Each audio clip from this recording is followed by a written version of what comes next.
में हमने कुछ समाज में चर्चाएं की। सवाल यह है कि आपका जो मंत्रालय वो तो वेलफेयर का ही मंत्रालय है, आपका काम तो वेलफेयर करना है। तो हमने आपकी अनुपस्थिति में 4, 5, 6 मुद्दों पर चर्चा की। एक तो यह कि सरकार, सारे देश के जितनी भी सरकारें हैं उन्होंने एससी आयोग बना रखा है, और हमने राजेंद्र गौतम साहब से भी बहुत निवेदन किया कि भाई एससी आयोग तो बनवाओ, आप हमारे समाज के मंत्री, क्योंकि वो हमारे समता सेंट्रल के कमांडर थे, वो जनरल सेक्रेटरी थे, हमारे महासंघ का भी सहयोगी साथी थे। तो हमने उनसे कहा एससी आयोग तो बनना चाहिए, वो नहीं बन पाया।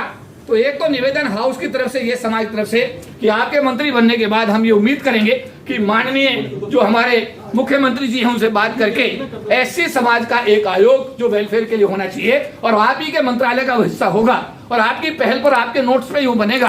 तो मैं चाहूंगा कि इसमें आप आगे पहल करें और हमारा सारा समाज आपके साथ है, कंधा मिलाकर। सर, एक है मान्यवर काशीराम जी, बाबा साहब का स्मारक तो 26 अलीपुर रोड पे है।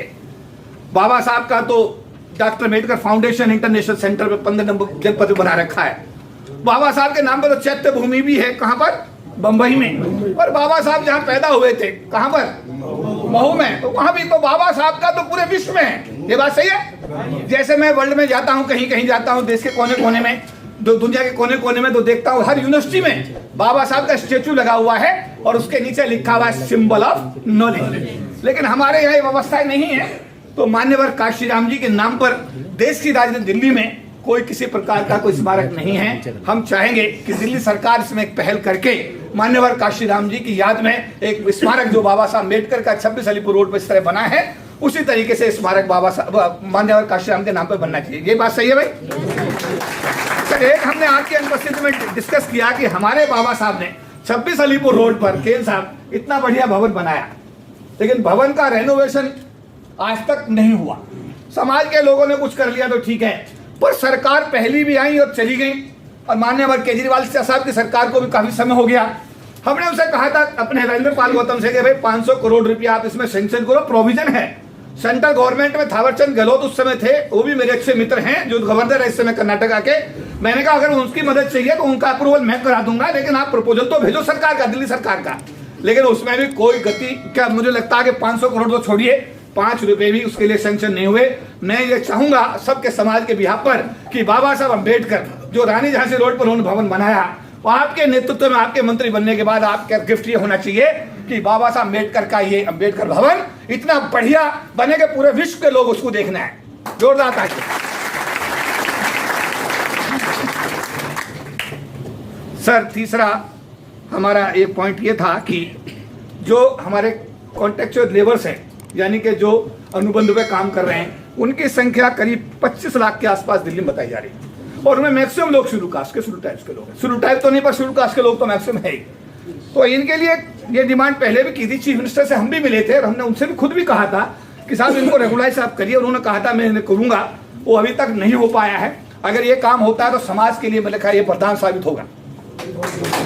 जब हम लोग फाइनेंस सेक्टर में लड़ाई लड़ रहे थे, चिदम्बरम साहब हमारे फाइनेंस मिनिस्टर थे, तो जो पार्ट टाइम स्वीपर थे सरकारी विभाग, यानी 27 नेशनलाइज बैंक, LIC और GIC, तो हमने कहा इन्हें फुल टाइम करो। ये 2 घंटे काम करते हैं बेचारे, और 4 घंटे सीडीओ बैठे रहते। इनके बच्चे खराब हो रहे हैं, उनको कुछ नहीं मिलता। तो बड़ी खुशी की बात यह है कि 6 साल की लंबी कवायद के बाद देश के जो भी पार्ट टाइम स्वीपर्स थे फाइनेंशियल सेक्टर में, यानी कि नेशनलाइज बैंक, LIC और GIC में, वो सारे के सारे 1.5 लाख लोगों को ये महासंघ फुल टाइम करा करके बाबू बनाने में कामयाब हुआ, और आज उनके घरों में रोशनी आई है। अरे बात सही नानावाद जी, सही बात है भाई? बड़ी बात ठीक है। पूरे देश के नेशनलाइज बैंक 1.5 लाख लोगों को ये फायदा हुआ। हालांकि इसमें बड़ी रुकावटें भी आई। एक RP सिंह थे, पंजाब सिंध बैंक के चेयरमैन IS थे, उन्होंने कहा मैं पर महीने कर तो दूंगा फुल टाइम, लेकिन मुझे बैंक बंद करना पड़ेगा। तो वो चिदम्बरम ने ऑर्डर वापस ले लिया।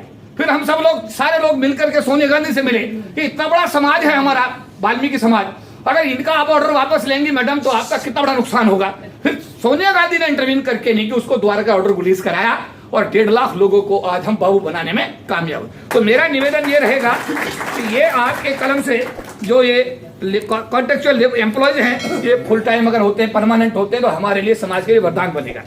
इसके अलावा सर, ये जो हमारे सफाई कर्मी हैं, अब तो हमारे सरकार के पास में MCD भी आ गया है। अब तो हमारी सरकार के पास MCD भी आ गई है ना।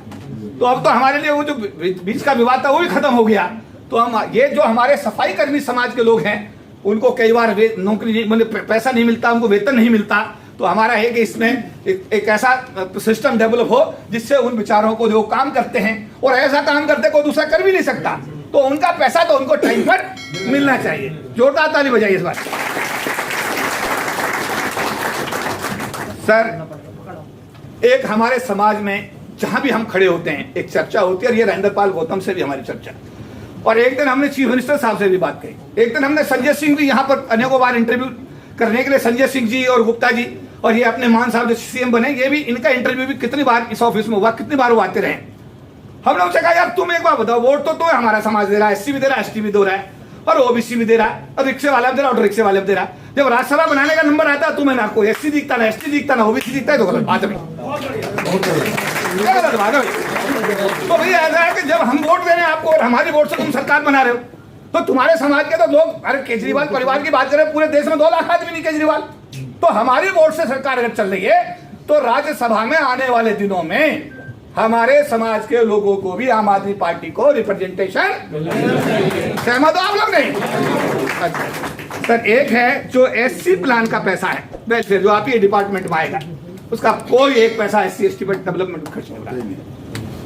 और हम ये उम्मीद करेंगे आपसे सर कि आप एटलीस्ट ये है कि जो पैसा जिस मद में अलॉट हो रहा है, यानी एससी एसटी के डेवलपमेंट पे अगर इसका एलोकेशन हो रहा है तो इसका खर्चा भी एससी एसटी समाज के डेवलपमेंट पे होना चाहिए। ये सही बात है? अरे सही है, गलत है? मैं यहाँ एक बात कोट करूंगा, क्योंकि मैं भी इस समय सरकार की नौकरी से इस्तीफा दे करके एक राजनीतिक पार्टी का राष्ट्रीय महासचिव हूं जिसका नाम राष्ट्रीय लोकदल है। मेरे राष्ट्रीय अध्यक्ष ने सभी अपने एमएलए को चिट्ठी लिखी कि जो आपकी विधायक निधि है उसका 35% purely scheduled caste scheduled type के डेवलपमेंट पे खर्च करके उसकी रिपोर्ट मुझे देनी है। ये एक बड़ा डेवलपमेंट उन्होंने किया।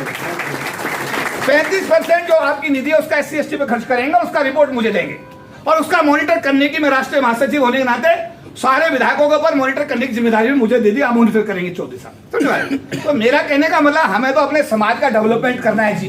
भाई सही है, गलत है? हमारा समाज मजबूत होगा। आज ये समाज मजबूत है तो आज यहाँ पर हम सब लोग बैठे हुए हैं। तो ये 7 मांगे हम लोगों ने ये बनाई थी, और मैं चाहूंगा कि ये बात आप माननीय हमारे जो सीएम साहब हैं यानी अरविंद केजरीवाल साहब, क्योंकि हेड तो पार्टी के वही हैं, ये उनके नाम और आपके नाम दोनों के नाम हैं। ये मैं आप सबके बिहाफ पर माननीय मंत्री जी को हैंड ओवर कर दूं अगर आप कहें तो।